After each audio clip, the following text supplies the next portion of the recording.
They line up by the hundreds, some starting as early as 4 a.m., all with the same hope. I've been searching for a job for 20 years and hustling, any sort of job that is hustling, that is selling vegetables.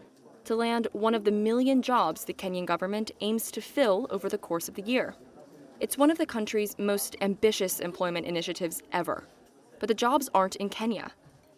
I've applied for a security job in Saudi Arabia, so I've been offered that chance to be there.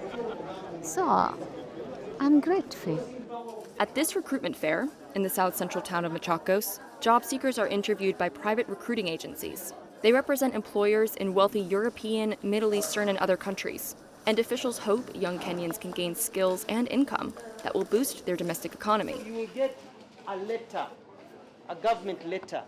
Everybody says when you come out, life will be good. I don't know the place, I don't know where, but because it is outside, I am going. The logic of turning to overseas employment is simple. About 1 million Kenyans enter the workforce each year. Only a fifth find formal jobs. And by 2050, Africa will be the only region in the world with a falling ratio of dependents to working-age people, according to UN projections. Kenya's labor ministry says the government has facilitated the emigration of over 200,000 workers in the past 2 years and aims to send 1 million people abroad a year for the next 3 years. Work in targeted countries pays significantly more, and part of the income is sent home. Asian countries like Bangladesh and the Philippines have long sent workers abroad, but the approach has not been widely embraced in sub-Saharan Africa. So why now? Nations with fast-aging societies are looking for workers to keep their economies afloat, and African countries like Kenya, which don't have enough jobs for their rapidly growing populations, are stepping in to take advantage. Growing research shows that sending workers abroad can bring long-term gains for their home countries. But the initiative in Kenya has its skeptics. Critics accuse the government of failing to create jobs at home.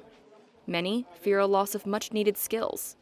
Others say the process needs to be more formalized to better protect Kenyans from scammers and human traffickers.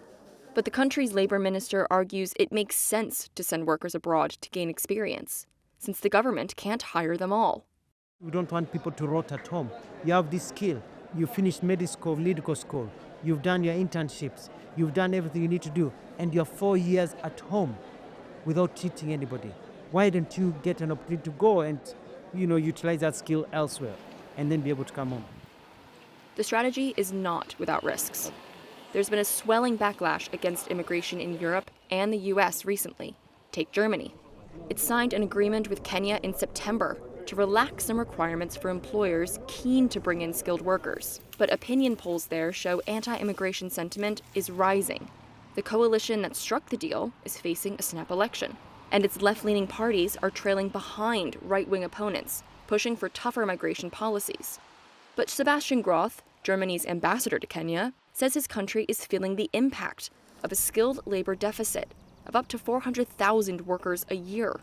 We have restaurants and hotels in Germany that close on some days of the week just because they don't have any waiters or chefs or hospitality experts.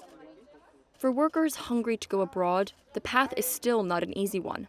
There are travel costs and recruitment agency fees to pay, though Kenya's government says it is helping job seekers secure bank loans to cover most of these expenses. Ian Caprono arrived in Germany last April. One of 14 Kenyan nursing students, he splits his time between studying and working in a hospital. I'm having a lot of fun. The best part is that we came here as a group. That way we can support each other, and the people here are really helpful. The biggest challenges so far? The cold weather and language, he says. In Kenya, we learn German right from the start. But then there are the dialects here. I think dialects feel like a completely different language. It's challenging. Still, over time, you get used to it.